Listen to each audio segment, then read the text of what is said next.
That's relevant because Kim Kardashian West saw the Mike video and became an advocate for clemency for Johnson. Last week, Kim K. was in Washington to personally lobby for a pardon for Johnson. And, voila, a pardon appeared. What do the pardons Trump has already granted tell us about the pardons he might begin granting by the dozen sometime soon? Here's my attempt to explain it. Trump's pardons, and floated pardons, to date fall into two basic categories: 1. Perceived victims of an over-aggressive and/or corrupt deep state, and 2. Pet causes of famous people.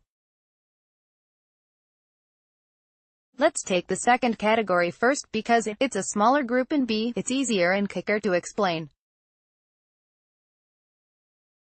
There is a roughly 0% chance that Trump had even heard of Alice Marie Johnson prior to Kim Kardashian West raising the case with him last week. And there is that same 0% chance that, had Kardashian West not weighed in on behalf of Johnson, that she would be getting pardoned by Trump. The same is generally true for boxer Jack Johnson, who Trump pardoned last month. While Trump is a sports fan, the real impetus behind the pardon of Johnson was the president's friendship with Sylvester Stallone aka Rocky Balboa. Stallone, a boxing aficionado, had been a longtime advocate for the pardon of Johnson.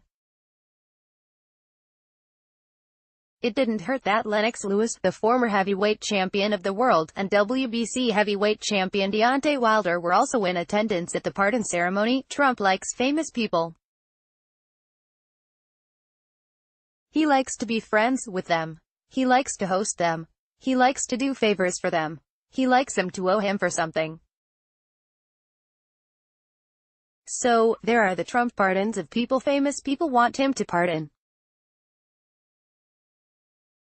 Then there is the other, larger and more important group of Trump pardons, people the president views as being persecuted and prosecuted by the so-called deep state, a rump group of entrenched bureaucrats, largely clustered within the Justice Department and FBI, who are out to get anyone who isn't them.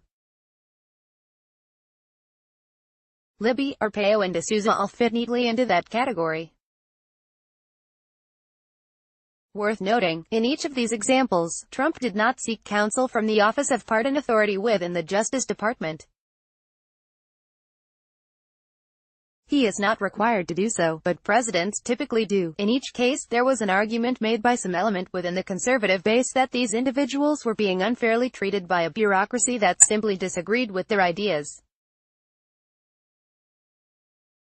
Libby, a top aide to then-Vice President Dick Cheney, was, to some, being martyred for Cheney's hawkishness in the Middle East. Arpaio's conviction on his refusal to obey existing immigration laws was a prisoner of conscience. D'Souza was punished by Obama's Justice Department for suggesting that the former president held anti-colonial views due to his father's Kenyan heritage. In each case, an out-of-control and/or politically motivated Justice Department had railroaded a conservative hero. Sound like anyone you know? Yes, of course, this is about Donald Trump. Trump believes strongly that the ongoing special counsel probe into Russian meddling in the 2016 election, and possible collusion between members of his campaign and the Russians, is all one big deep state conspiracy being run by Democrats unhappy with losing the 2016 election. Robert Mueller, who is running the special counsel probe, is a Republican who was appointed to his current role by Trump's own Deputy Attorney General Rod Rosenstein. The more pardons Trump offers up to people who further that narrative, see, all these people are victims of the deep state too.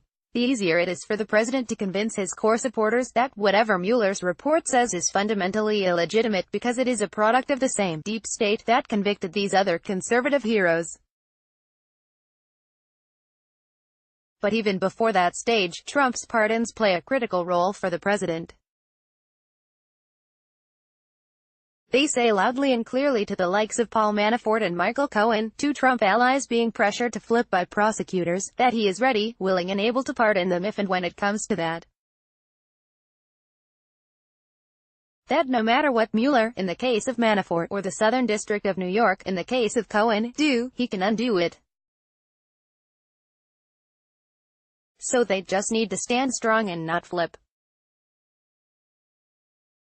That's it. That's why Trump pardons people. And why he will continue to do so. Both because he can and because he believes it helps the overall narrative of his presidency.